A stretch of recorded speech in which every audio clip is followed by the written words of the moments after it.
बात करेंगे 2024 की लड़ाई की। सबसे बड़ा मुद्दा भ्रष्टाचार बनता दिखाई दे रहा है। हुंकार भरी आज प्रधानमंत्री मोदी ने मेरठ से पहली पहली रैलियां भी हुई। चुनाव की घोषणा के बाद एक तरफ इंडिया ताल ठोक रहा था मेरठ से, तो दूसरी तरफ पलटवार करता दिखाई दिया इंडिया रामलीला मैदान से, दिल्ली से, देश के दिल्ली से। तो भ्रष्टाचार की यह लड़ाई वाकई भ्रष्टाचार के खिलाफ लड़ाई है या विपक्ष की आवाज दबाने की, डराने धमकाने की भी कोशिश है, या यह मैच फिक्सिंग हो रही है? जिस शब्द का इस्तेमाल किया आज राहुल गांधी ने, और केजरीवाल जेल में है।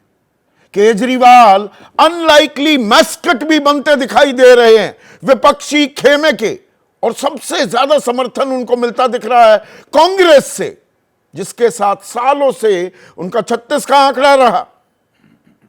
तो अरविंद केजरीवाल पर हमने एक सर्वे भी किया है। गिरफ्तारी से कितनी सिंपैथी, कितना जन समर्थन मिल रहा है, या इस कार्रवाई को जायज ठहराया जा रहा है? वो जेल से ही सरकार चला रहे हैं।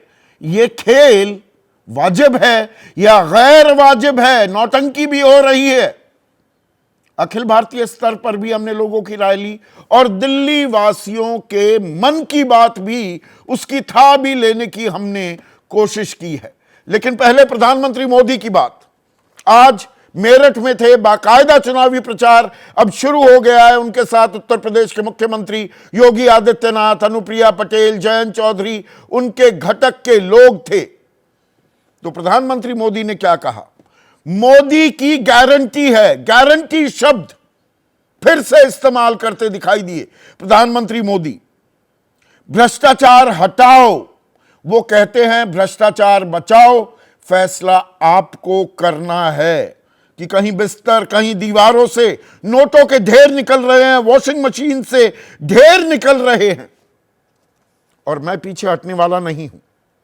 यानी कि एक बात साफ कर दी प्रधानमंत्री मोदी ने, भ्रष्टाचार इस चुनाव का सबसे बड़ा मुद्दा रहने वाला है। और उन्होंने कहा यह कार्रवाई रुकेगी नहीं।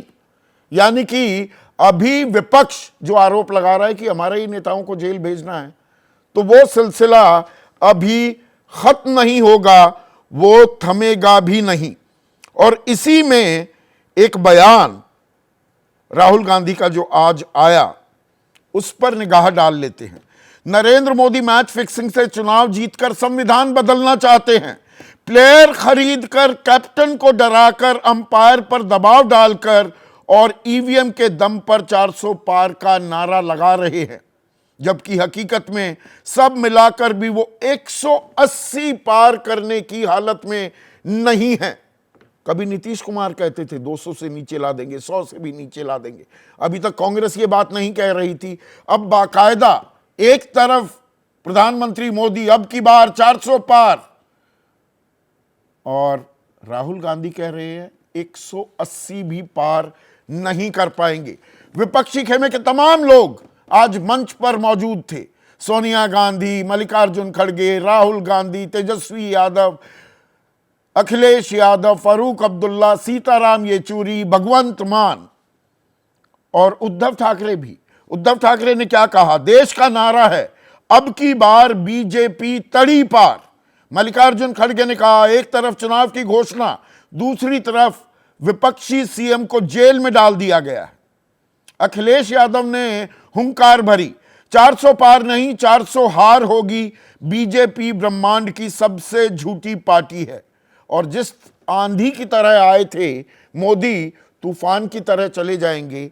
ये तेजस्वी यादव ने कहा। ये तो देखिए, ये तो पोस्चरिंग की बात है, ये तो आरोप प्रत्यारोप है। बड़ी खबर क्या निकलती है? भ्रष्टाचार पर यह लड़ाई। प्रधानमंत्री मोदी पीछे हटने को तैयार नहीं है। पॉलिटिकल डिविडेंड मिलेगा क्या? और विपक्ष जो विक्टिम कार्ड खेल रहा है कि 95% मामले तो हम पर ही डाल दिए।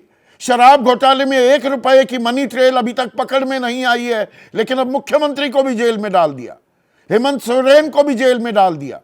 अब कैलाश गहलोत से भी बातचीत हो रही है, पूछताछ हो रही है।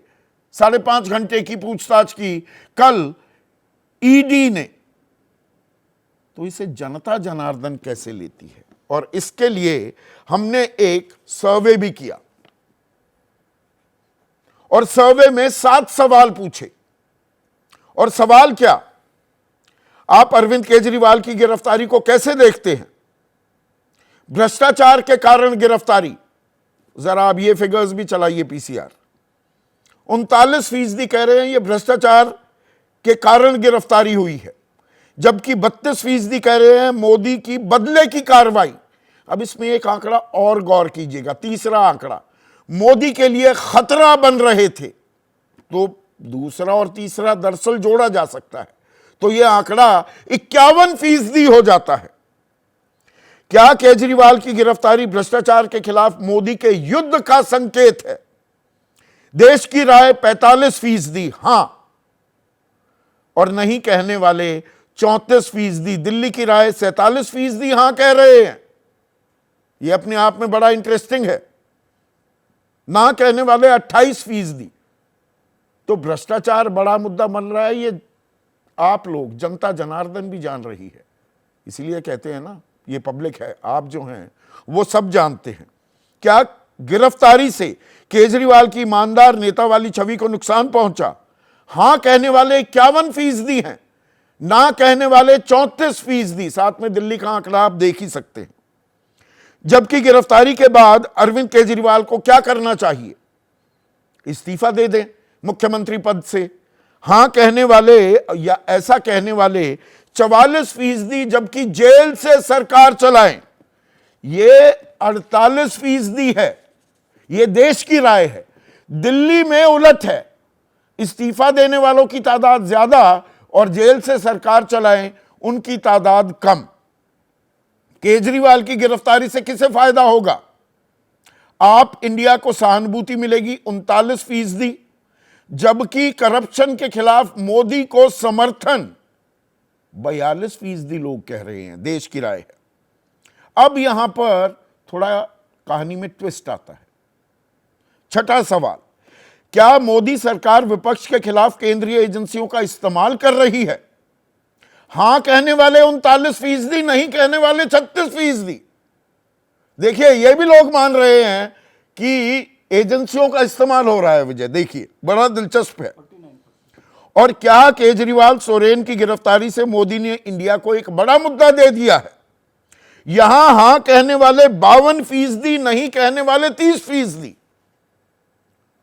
तो एक तरफ पहले 5 सवालों में आपने देखा कि एनडीए को बीजेपी की कार्रवाई को जायज ठहराने वाले ज्यादा, लेकिन छठा और 7वां सवाल कह रहा है कि नहीं, लोग कह रहे हैं ये बेजा इस्तेमाल भी हो रहा है। तो ऐसे में आज का सीधा सवाल 24 का सार, अब ये सार आ रहा है, खाका सामने खड़ा हो रहा है। भ्रष्टाचार पर वार वर्सेस फिक्सिंग बेशुमार। और केजरीवाल पर सर्वे नया, देश का मूड क्या, उसका अंदाजा मैंने आपको दे दिया। जैसे ही घड़ी का काटा दोपहर 2:30 पे आए, बबीता जी का दिल सास बहू साजिश के लिए मचल जाए। और ये है इनकी बहू, पूरे दिन ऑफिस की टेंशन हो जाए गॉन जब ये करें अपना फेवरेट शो फ्री टाइम पे ऑन। इनकी तरह आप भी देखिए अपना फेवरेट शो अपने टाइम पर और डाउनलोड कीजिए एबीपी लाइव ऐप अपने स्मार्ट टीवी पर।